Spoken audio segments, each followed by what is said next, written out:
Man and Woman by Bernard Sanders. A man goes home and masturbates his typical fantasy. A woman goes on her knees, a woman tied up, a woman abused. A woman enjoys intercourse with her man as she fantasizes being raped by 3 men simultaneously. The man and woman get dressed up on Sunday and go to church, or maybe their revolutionary political meeting.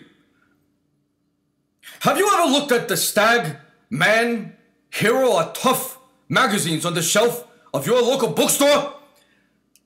Do you know why the newspapers with the articles like Girl 12 raped by 14 men sell so well?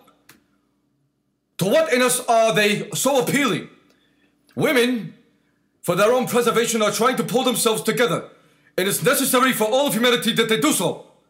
Slavishness on one hand breeds pigness on the other hand. Pigness on one hand breeds slavishness on the other hand.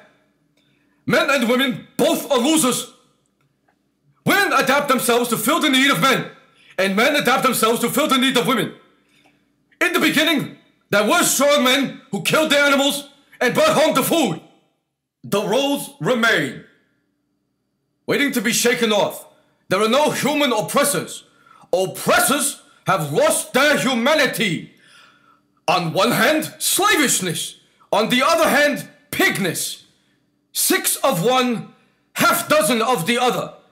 Who wins? Many women seem to be walking a tightrope now. Their qualities of love, openness, and gentleness were too deeply enmeshed with the qualities of dependency, subservience, and masochism. How do you love without being dependent? How do you be gentle without being subservient? How do you maintain a relationship without giving up your identity, without getting strung out? How do you reach out and give your heart to your lover, but maintain the soul which is you? And men are in pain too. They are thinking, wondering, what is it they want from a woman? Are they at fault? Are they perpetuating? Are they perpetrating this man-woman situation? Are they oppressors? The man is bitter. You lied to me, he said, and she did. You said that you loved me, that you wanted me, that you needed me. Those are your words, and they are.